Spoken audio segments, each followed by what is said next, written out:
Hello, I'm Hilary Broad and I've been drawing and painting for the whole of my life so far. Over the years, I've developed a number of techniques to save time and to improve the quality of my work. Today, I'm going to show you how to get interesting backgrounds without too much effort, then how to paint the foreground using homemade sponges and stencils. I work almost entirely from photographs, and here are the reference photographs for cream lilies. And I've printed them out to the exact size that I want in the finished painting.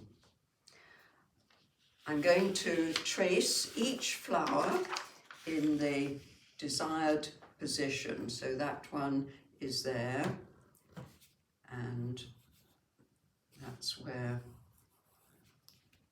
I shall draw it.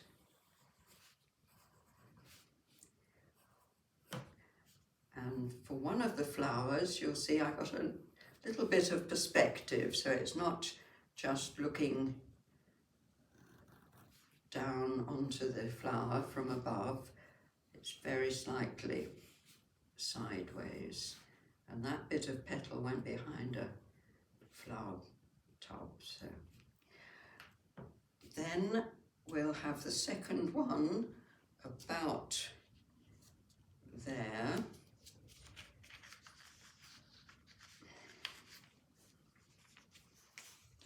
Off we go.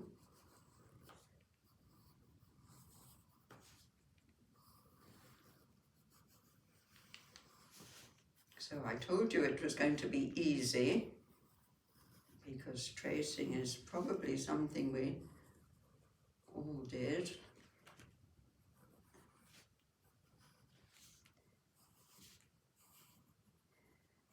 And instead of using that photograph, I'm going to turn my tracing paper over so that I've got my third flower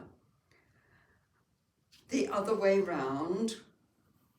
So instead of flipping it in my printer, which I tried to do and failed, I've now got it flipped by turning the tracing paper over.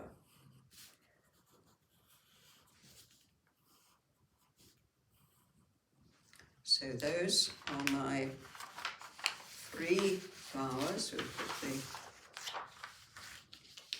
photographs to one side, and now I'm going to go over my pencil tracing with a black felt tip pen, and I shall be slightly more careful with those lines.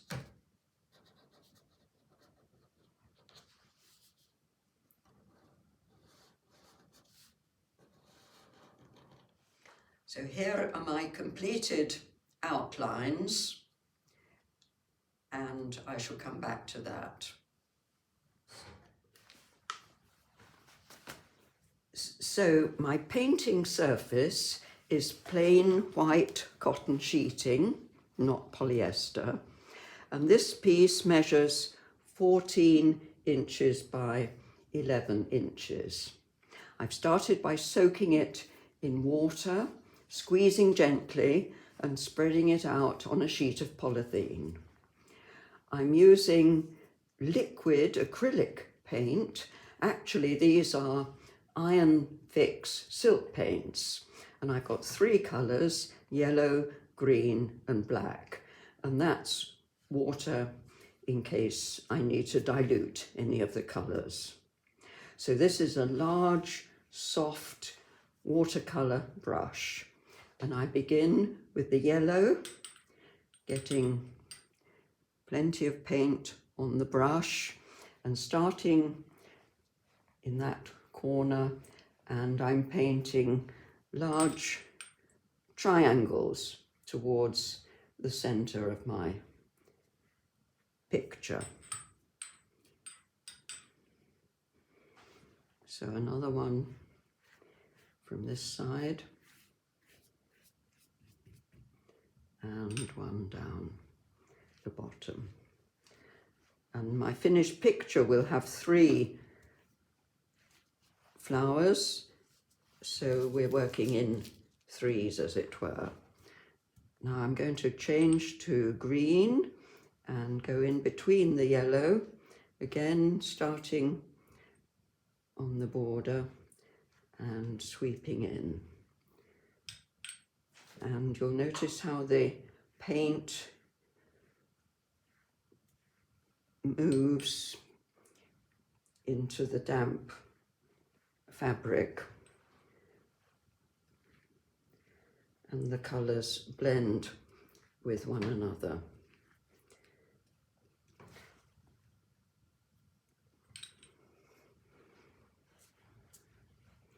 So, and my third colour, black, and that goes in the middle, and I'm going to have quite a lot of black in the middle of my painting. This is only the background, of course, and I like a dark background, particularly in the centre of my piece.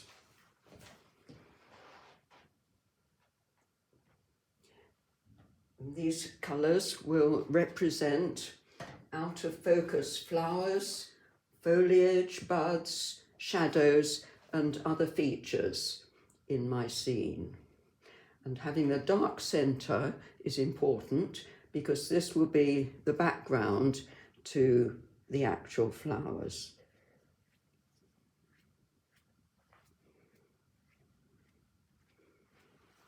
And I'm going to put that to one side for the moment.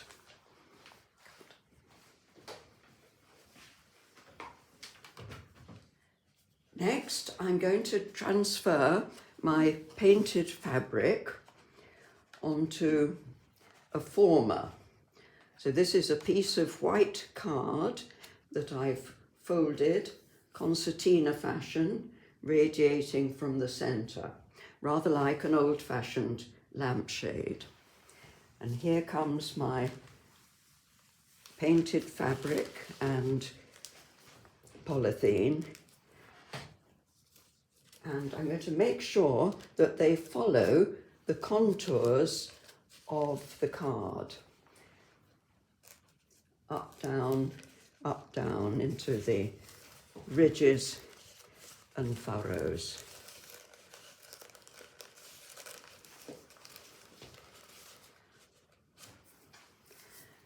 And then I'm going to leave that for several hours, probably overnight, to dry. So now that is dry, I remove the former. There it is. So I'll put that to one side, and I'm going to peel away the fabric from the polythene.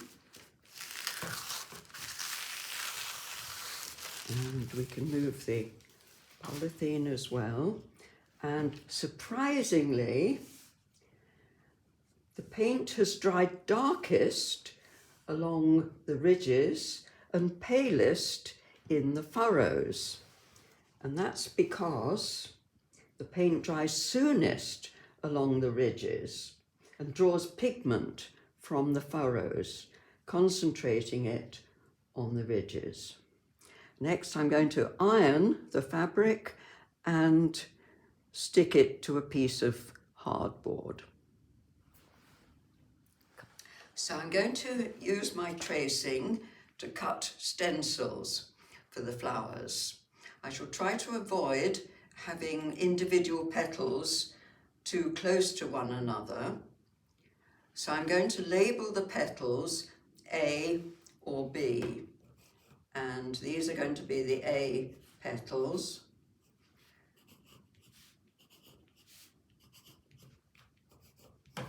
They're actually the upper 3 petals of each flower, and then the others will be B.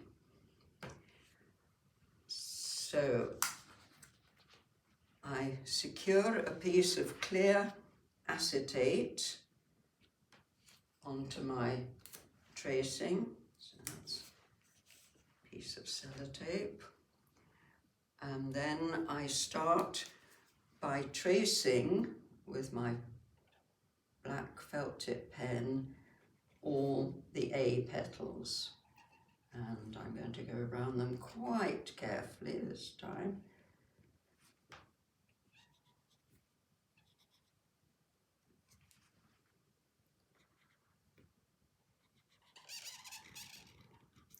That one's got a bit of perspective, which I like. This one, I think I'm going to shorten it a bit because it seemed to be a bit too long.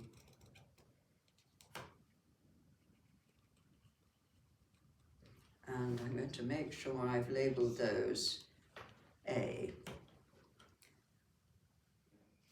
So I'm now going to label the remaining petals B.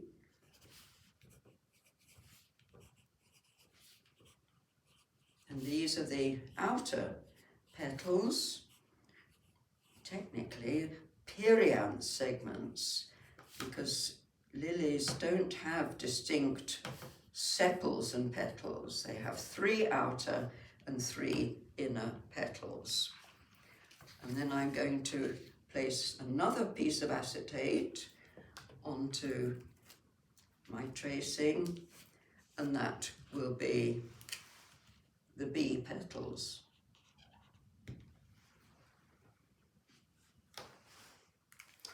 So I use a sharp scalpel to cut my stencils on a white cutting surface. I try to work freehand, even moving the acetate to follow the curve of the petal. And here and there I leave a little bit to cut with scissors, because you can get a more accurate, actually it's working out all right with the scalpel, but you can do more detailed shapes with a pair of sharp scissors. So there we are, we've been round that petal.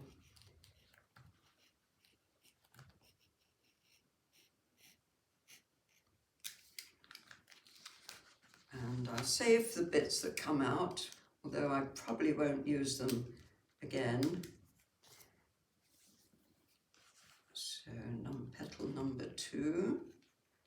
And again, I'm going to rotate my acetate to follow the curve of the petal. And again, I could do that detail there with scissors, but it seems to be working all right with a very sharp scalpel. I'm going to move it back up there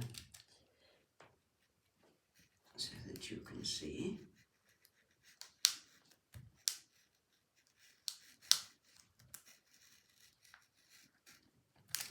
And taking out a little bit from the bottom of the petal there. And this is petal number 3.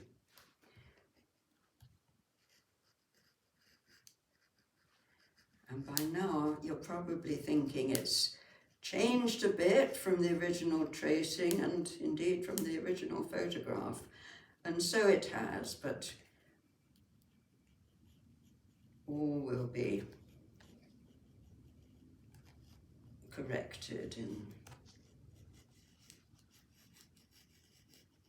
and number 3 petal. So I shall continue with petals A.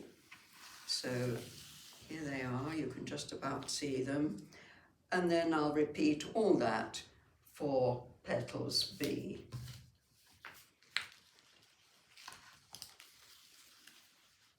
And there are petals B.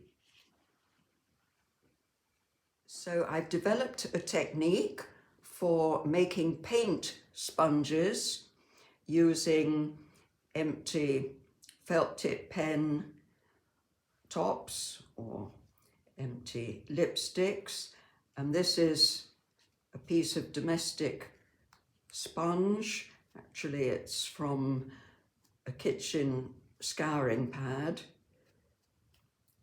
and I just stuff it in the top of an old lipstick. And finally, the stencils, and here they are, A and B, and I'm putting them in register, and then I'm placing them where I want my final design, and I'm going to take away B and leave A, which I shall secure with some sticky tape.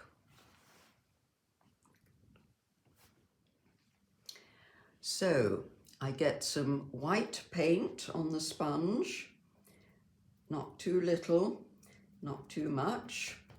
I dab it well on the wet palette, and then I apply it through the stencil.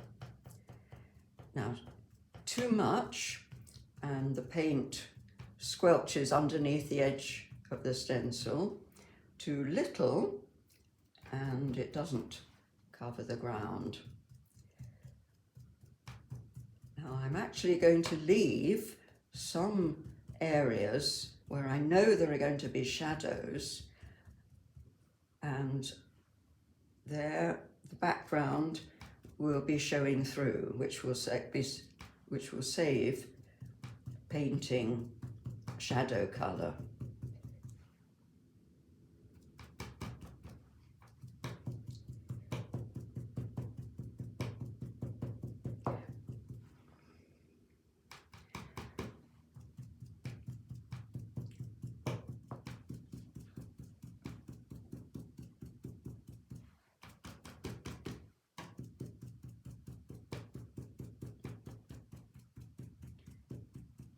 So that's the undercoat, and we leave that for a minute or two to dry.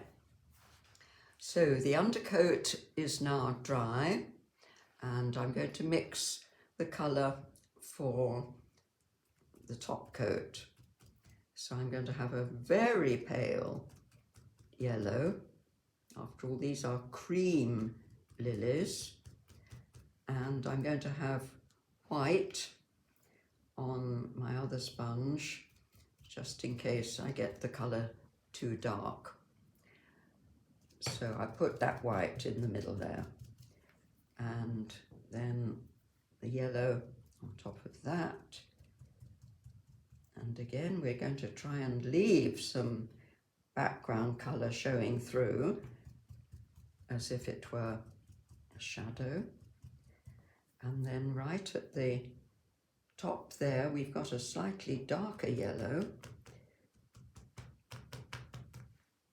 and the petals are slightly coloured like that. And then I'm going to put some white.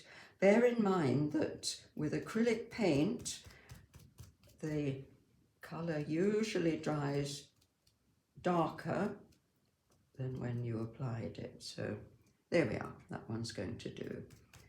So I go on to the next one. And we started with the white, didn't we? And we're going on to the creamy colour. And this one's going to have quite a glow of light on it. It's petal coming towards us. And we put that orange just at the tip.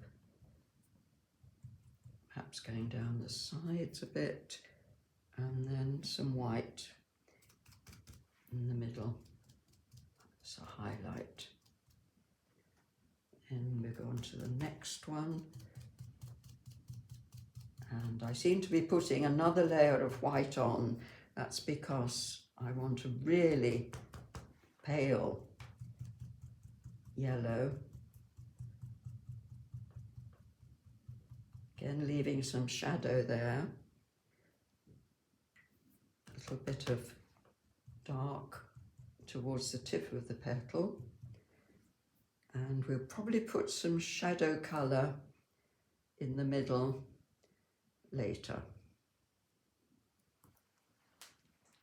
So I've painted all 9 petals, and now I'm going to mix up just a very little shade colour using my Payne's Grey and some yellow and some white. Don't want it too dark. And I'm going to apply that at the centres of my flowers, radiating out. And it's with sponges that you can get this very gentle graduated colour, which would be so much more difficult to get with a paintbrush.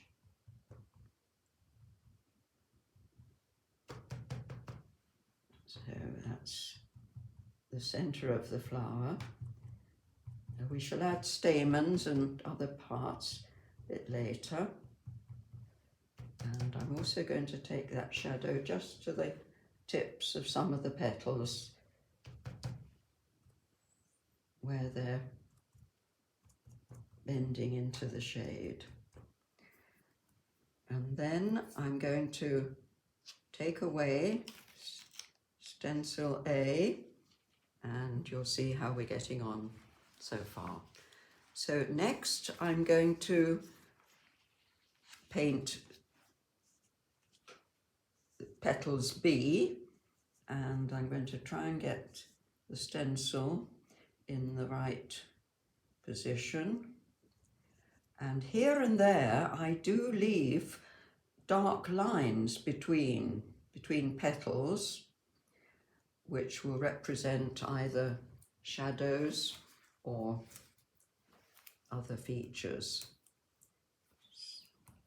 And again, I shall paint my undercoat with just white, and again leave the background showing through where I know there's going to be shadow.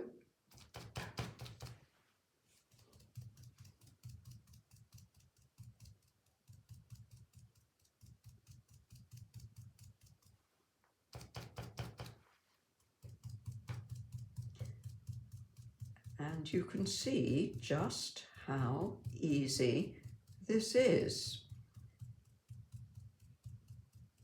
using stencils and homemade sponges. So next I'm going to paint the top coat of the bee petals.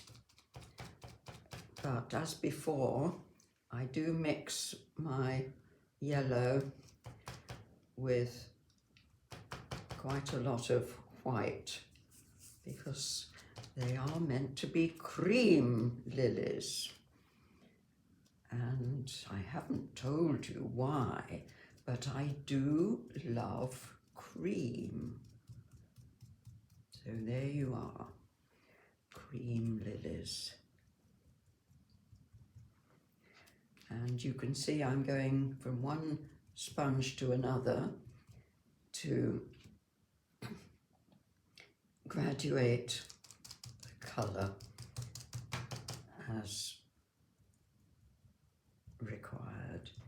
And these bee petals are probably a bit darker. They are in the shadow, so we should be making them a bit darker than the A petals. And again, I'm leaving shade colour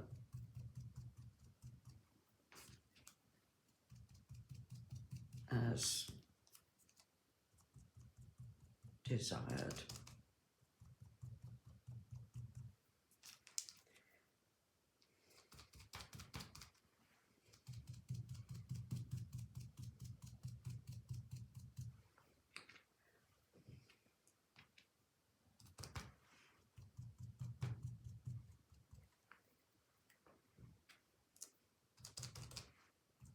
So tidy as you go along. my grandmother used to say.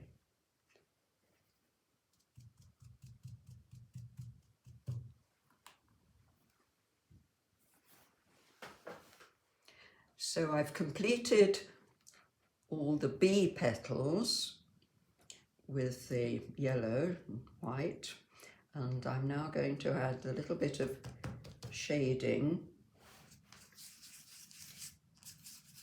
in the centre of each flower, and I'm not going to let it matter if the shading of the outer, the bee petals, is a little bit darker than the shading of the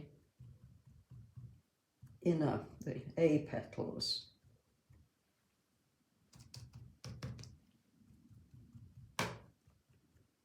And that will also form the background of the stamens when we finally get to stamens.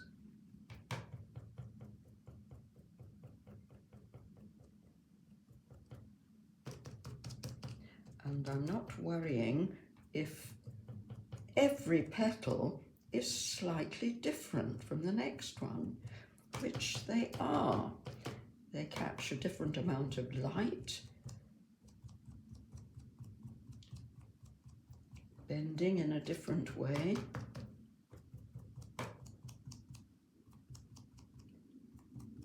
So that's the shading in the center. Now let's just do tiny amounts of shading just here and there at the tips of the petals.